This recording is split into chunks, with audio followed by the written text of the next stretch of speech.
On est très heureux d'être avec vous cet après-midi. C'est une journée qui est importante pour nous. On a eu le plaisir d'inaugurer en fait ce matin le lancement de notre lab sur la data, lab qu'on ouvre en fait dans les locaux de notre hub digital. Vous voyez que je bute encore sur les mots.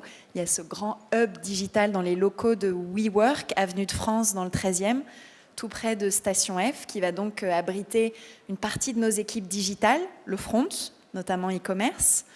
On va abriter aussi là-bas une partie de nos équipes innovation IT, et puis cette partie du lab centrée sur la data et en particulier sur les problématiques d'intelligence artificielle. Ce lab, on le construit en partenariat avec Google et aussi avec Artefact. On est vraiment très heureux que vous nous accompagniez dans cette belle aventure. Alors, je vais vous dresser un petit panorama rapide, je vous rassure un peu dans quel contexte ça s'inscrit. On a un patron extraordinairement exigeant qui a vraiment décidé d'essayer d'aider Carrefour à se transformer. On a beaucoup de boulot, mais aussi beaucoup d'ardeur dans ce travail-là. Alors moi, d'habitude, je commence par la droite, mais Vincent m'a mis un défi, il m'a dit « tu vas le faire dans l'autre sens aujourd'hui ». Donc il a peut-être voulu m'envoyer un message en me demandant de commencer en fait par les problématiques d'organisation, de simplification, d'ouverture. En fait, c'est plus que symbolique parce que il y a 1 an, 2 ans, quelqu'un de Carrefour ne serait pas sur scène aujourd'hui aux côtés d'un artefact. Et ça, cette ouverture culturelle, c'est vraiment la marque d'Alexandre. Carrefour était une boîte très centrée sur elle-même, qui pensait toujours que partager la donnée, c'était s'appauvrir. Alexandre a vraiment notamment apporté cette culture du partenariat, de l'ouverture. Il l'avait fait formidablement à la Fnac. Il est en train de le faire chez Carrefour. On a noué ce partenariat avec Google, signé en juin de l'année dernière. On a aussi un partenariat technologique avec Tencent, par exemple, en Chine. On fait des choses sur la data avec Dunnhumby. Donc on est vraiment dans cette logique presque un peu d'humilité, de savoir qu'on ne va pas y arriver tout seul et donc on essaie de se tourner vers les meilleurs, vers ceux qui peuvent vraiment nous aider à progresser. Donc cette culture de l'ouverture, l'enjeu de la productivité, de la compétitivité, voilà, on n'est pas dans le retail par hasard, on le sait, hein, c'est un business de gros volume et de petites marges, une concurrence d'enfer, une concurrence acharnée, un business de flux, et dans lequel on a notamment affirmé notre volonté de générer un plan d'économie de 2,8 milliards d'euros à l'horizon de fin 2022. C'est pour ça que je challenge les factures d'Artefact. Sur la création de notre univers omnicanal de référence, c'est vraiment le cœur de ce dont moi j'ai à m'occuper avec mon rôle donc, de patronne de la transformation digitale de Carrefour. Notre enjeu, c'est d'arriver d'une part à digitaliser nos 12 000 magasins dans le monde, à les raccorder complètement à un écosystème e-commerce avec du très bon click and collect, et puis en parallèle de développer le canal de la livraison à domicile sans que ceci soit freiné par les business, sans que ceci soit perçu comme un risque de cannibalisation par ces business, mais bien au contraire de création collective de valeur pour Carrefour. Et puis le dernier élément, non des moindres, c'est vraiment cette vision qu'on a essayé de remettre au cœur du pilotage de l'entreprise, au cœur de sa marque aussi, de sa plateforme de marque. Vous avez probablement en tête Act for Food, qu'on a lancé donc, il y a 1 an, et qui vise à essayer de positionner Carrefour comme l'un des fers de lance de la transition alimentaire. Manger mieux, manger plus sain, rendre tout ça accessible pour tous, sans perdre évidemment la notion de plaisir. Alors, on a cette chance d'avoir un patrimoine très important de données clients. Vous voyez, ces chiffres sont assez impressionnants, hein, plus de 100 millions de ménages clients dans le monde. On a 13 millions de transactions quotidiennes, ce qui donne un tout petit peu plus de 4,5 milliards sur une année. Et puis, en termes de connexion chaque jour à nos interfaces digitales, on est sur 1,3, 1,5 million. Donc c'est clair qu'il y a là une source de richesse énorme, que jusqu'à présent, on a assez peu transformé en valeur business. Et tout l'enjeu est vraiment d'accélérer sur ce challenge-là. Alors, on a lancé le partenariat avec Google en juin de l'année dernière. Au début, ça a un petit peu vivoté et puis on a vraiment accéléré les choses depuis novembre. On a fait le choix à ce moment-là de nous tourner vers Artefact qui a vraiment servi de catalyseur dans la réflexion dans un premier temps sur quels pouvaient être les bons cas d'usage. Vraiment de partir de là et en cherchant pas à aller trop vite sur des trucs très sophistiqués, très avancés, de prédictifs, etc. Mais de partir finalement des problèmes un peu historiques de nos business, de nos responsables métiers, de nos directeurs de magasins et de se dire on va commencer par des cas d'usage simples qui correspondent donc à des problématiques non adressées dans l'entreprise. Donc sur l'assortiment, c'est par exemple quand vous avez en France 4000 business de proxy qui sont en général gérés par des franchisés à qui du coup c'est parfois compliqué d'imposer des choix.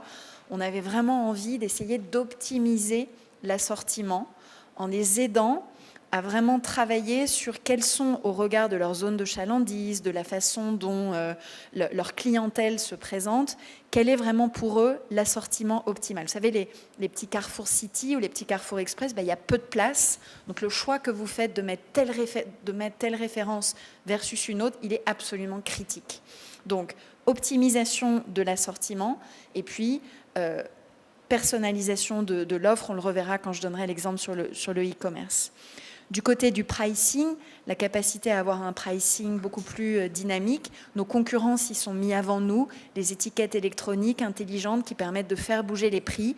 Il faut que tout ça, on développe nous-mêmes cette agilité. Et notamment, car une partie importante de notre business model repose sur des promotions, d'arriver à ce que ces promotions soient pertinentes au regard du profil de nos clients. Aujourd'hui, vous l'avez en tête, quand on passe en caisse dans un supermarché, on vous donne des tas de papiers avec des coupons qu'on n'utilise absolument jamais. On ne l'utilise jamais parce que déjà on en perd la trace, il faut du digital pour vous le rappeler à l'esprit, mais aussi parce que très souvent c'est complètement à côté de la plaque par rapport aux besoins réels de consommation que nous avons. Sur la supply, importance de mieux prédire les ventes de façon à éviter des ruptures en linéaire et à gérer nos stocks de façon optimale. C'est là aussi un enjeu très important sur le e-commerce. On sait qu'un client ne supporte pas quand il y a des manquants dans sa commande. C'est un des irritants principaux. Et le but ici, c'est vraiment d'arriver à améliorer notre publication, améliorer notre détention, de façon à ce que ce qu'on présente au client et ce qu'on a réellement dans nos stocks, c'est en effet ce qui va pouvoir être délivré dans le panier du client. Magasin, lutte contre la démarque. Alors pour ceux qui n'ont pas le vocabulaire du retail, moi la démarque, je ne voyais pas trop bon. En fait, c'est la fraude tout simplement. L'optimisation aussi du staffing en magasin, c'est un thème sur lequel je reviendrai tout à l'heure parce que on peut faire des trucs hyper sophistiqués sur la data, mais il faut qu'en aval, en fait, l'organisation en magasin puisse suivre. Je vous ai donné un exemple tout à l'heure sur l'optimisation de l'assortiment. Il y a du coup aussi un travail qui est fait sur les ruptures en linéaire. Oui, mais il faut qu'il y ait des gens capables dans les magasins de galoper pour aller remplacer les produits en question et gérer cette dimension humaine de l'équation client qu'on doit améliorer. Sur le marketing, c'est plus classique, personnalisation des com clients, management du cycle de vie, lutter contre le churn, essayer de réveiller des clients un petit peu endormis ou dont le lien s'atténue avec nous. Et puis en e-commerce, la nécessité impérative d'accélérer sur le sujet des algorithmes de recommandation produits et de substitution. On a pu montrer ce matin de premières avancées sur ce sujet des algorithmes de recommandation qui sont assez novateurs dans le domaine de l'alimentaire. Là, vous voyez un peu les briques, c'est assez classique, on retrouve la partie plus advertising et ad tech qu'on a chez Google, l'aspect acculturation digitale qui est un élément tout à fait clé de ce partenariat, avec des événements qu'on a appelés les Go Transform et qui nous permettent vraiment de travailler sur l'ensemble de la population, d'ailleurs siège et magasins de Carrefour pour nous appuyer sur la pédagogie, les outils, l'expertise de Google. On déploie aussi par exemple la suite collaborative, la G Suite, pour vraiment permettre un usage beaucoup plus agile et beaucoup plus collaboratif au sein de nos équipes. Et puis le Lab Carrefour Google qui, au-delà d'utiliser des méthodologies, des outils comme TensorFlow, est évidemment embarqué sur GCP, sur Google Cloud Platform, où on a des engagements triennaux de montée en puissance, de bascule, de migration vers le cloud. Objectif de création de valeur, je l'ai dit tout à l'heure, notre plus grande richesse, c'est nos clients, c'est tous les données qu'on a derrière.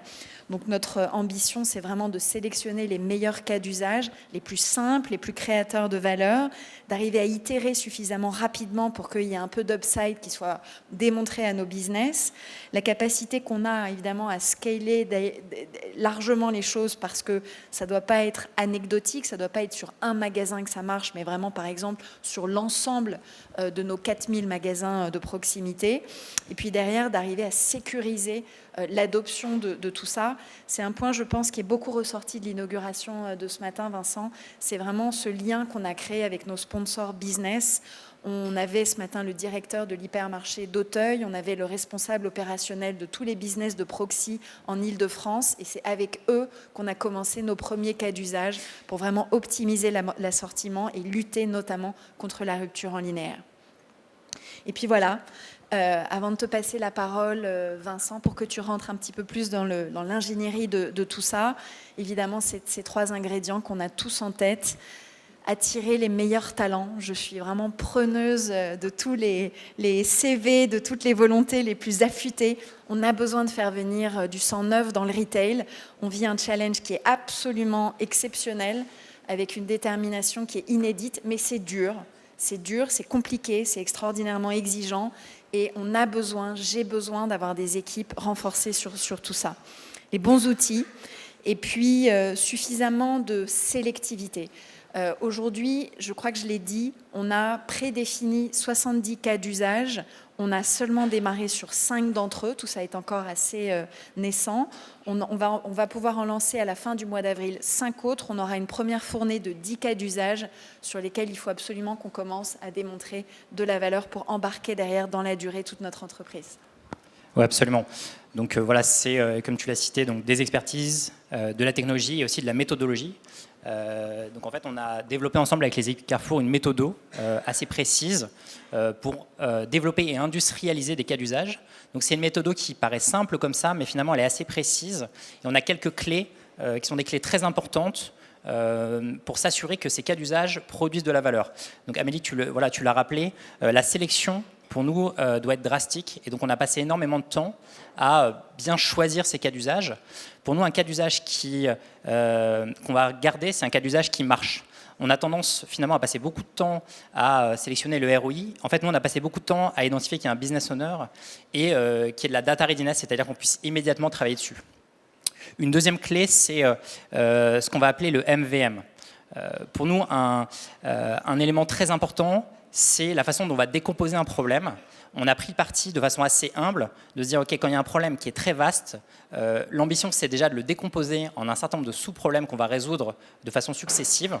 Un exemple typique, si on veut être capable de prédire l'ensemble de la demande sur l'ensemble des produits Carrefour dans le monde, on va commencer par prédire la demande sur la tomate sur un hypermarché, par exemple. Un autre élément qui est important sur la construction de ce lab, c'est ce qu'on a appelé la feature team. Donc la feature team, c'est un concept qu'on a emprunté à Spotify, qui est un concept qui est très puissant, parce qu'il permet de résoudre la problématique qu'on a tous de qu'est-ce qu'on fait une fois que le problème a été défini sous forme de MVM par nos data scientists et à quel moment il passe en production. Donc cette feature team permet de résoudre ce qu'on appelle la passation du flambeau entre les équipes finalement métiers et des équipes IT sur lesquelles on a énormément travaillé. Dans cette feature team, on va trouver un business owner qui est évidemment très important pour nous. Vous allez avoir ce qu'on appelle un AI product owner, qui est quelqu'un qui a à la fois la compétence agile et la compétence data, parce que l'agilité dans le digital et l'agilité dans la data, c'est pas la même chose. Et vous allez retrouver des fameux data scientists et les data engineers qui sont évidemment très importants. Comment fonctionne cette feature team? Elle est animée par un seul objectif, qui est un objectif précis avec un KPI précis. Donc pour vous donner un exemple, on a une feature team chez Carrefour qui travaille uniquement à l'optimisation du taux de prédiction de la demande en e-commerce, et c'est son KPI principal. Comment fonctionnent ces feature teams? Elles respectent un principe simple, you build, you own. Du coup, ce sont les mêmes feature teams qui initient les projets, qui vont après maintenir finalement les applications au sein de l'IT Carrefour. Quelques exemples de projets qu'on a fait, je vois que le temps passe, donc je vais les traiter rapidement. Un projet qu'on a mené à bien, c'est la détection des ventes anormales et notamment les ruptures de stock sur les rotations très rapides. On s'est rendu compte en allant sur le terrain ensemble qu'un des gros enjeux sur le terrain, c'était de s'assurer qu'effectivement ces rotations qui sont rapides, donc on parle du shampoing, on parle des produits liés à la grande distribution, ne soient pas en rupture de stock. Aujourd'hui, la façon dont c'est traité à J+2, c'est-à-dire que 2 jours après, il y a des relevés qui sont des relevés de caisse qui arrivent et qui permettent aux équipes de se renseigner sur les ruptures de stock. On est parti d'une façon assez simple. En analysant les tickets de caisse des consommateurs, on se rend compte sur certains tickets de caisse l'absence de certains produits qui devraient figurer parce que ce sont des produits à rotation très rapide. Pourquoi on a choisi ça? Parce qu'en fait, c'est très scalable.